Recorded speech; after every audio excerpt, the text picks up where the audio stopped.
औरत को उन गुंडों ने हजारों फीट ऊंची खाई से नीचे फेंक दिया था और वह वहीं पर मर गई। अजीब बात यह थी कि खाई के नीचे जो बांस की तरह झूलती हुई एक पुरानी विलो लियू शू थी, उसने जब उस औरत का खून सोख लिया तो उसी पल वह आत्मा प्राप्त कर यक्षिणी बन गई। क्योंकि उस औरत के खून में साधना को बढ़ाने की शक्ति थी, इसलिए विलो आत्मा बनते ही मानव रूप धारण करने में सक्षम हो गई। वह जान गई कि उस औरत को उसी की सौतेली बहन ने परिवार की संपत्ति हड़पने के लिए मारा था और इसीलिए उस औरत के उपकार का बदला चुकाने के लिए विलो यक्षिणी ने न केवल उसे पुनर्जीवित किया बल्कि कहा, तुम मुझे अपने शरीर में प्रवेश करने की अनुमति दो। औरत बोली, मैं तैयार हूँ। इतना कहते ही विलो यक्षिणी ने उसके शरीर में प्रवेश कर लिया और दोनों साथ मिलकर लियू परिवार लौटने की तैयारी करने लगी। उधर दूसरी ओर चालाक बहन अपनी जीत पर बेहद खुश थी। उसने देखा कि बूढ़ा मालिक दादाजी बिस्तर पर अंतिम सांसें गिन रहा था, तो उसे लगा अब वह ही लियू परिवार की एकमात्र उत्तराधिकारी है। इसलिए उसने योजना बनाई कि क्यों न अभी दादाजी को मुक्ति दे दी जाए। उसने इसके लिए एक तर्क संगत कारण भी गढ़ लिया।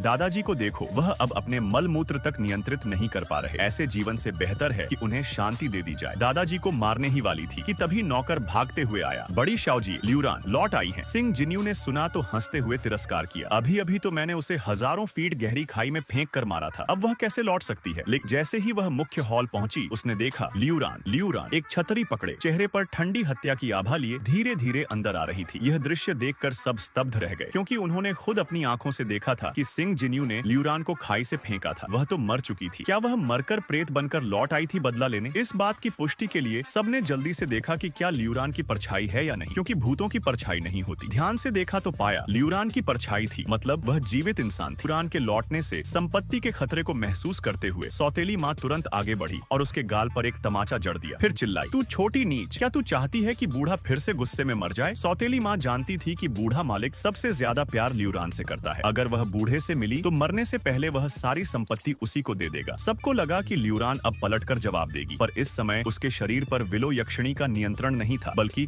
उसकी मूल आत्मा ही सक्रिय थी। इसलिए ल्यूरान ने कोई प्रतिकार नहीं किया, बल्कि पहले जैसी ही नम्र और शांत रही। यह देखकर सिंह, जिन्यू और सौतेली माँ और हिम्मतवर हो गई और उन्होंने उसे खुलकर प्रताड़ित करना शुरू कर दिया। सौतेली माँ ने कोड़ा उठाकर दीवानगी से पीटना शुरू कर दिया। ल्यूरान की आत्मा नियंत्रण में थी, इसलिए वह कुछ नहीं कर सकी। तभी आवाज आई, बड़ी लड़की को तुम लोग इस हाल में लाए, ये भी गिनो कि जिंदा रह गई तो तुम्हारे नसीब अच्छे हैं। अब मुझे संभालने दो। यह कहते ही शरीर पर विलो यक्षिणी की चेतना हावी हो गई। सौतेली माँ ने अभी भी न समझते हुए फिर हमला करने की कोशिश की, पर ल्यूरान ने बस एक नजर डाली और सौतेली माँ 800 मीटर दूर जा गिरी। लियू हवेली के सारे लोग दहशत में जम गए। विलो यक्षिणी बिना घबराए हॉल के बीचों बीच बैठ गई, जेब से 1000 साल पुरानी न पी हुई सिगरेट निकाली और उसे शांति से जलाया। इतनी जबरदस्त आभा और ठंडा आत्मविश्वास सिर्फ एक संदेश दे रहा था, आज मैं तुम सबके साथ खेलूंगी।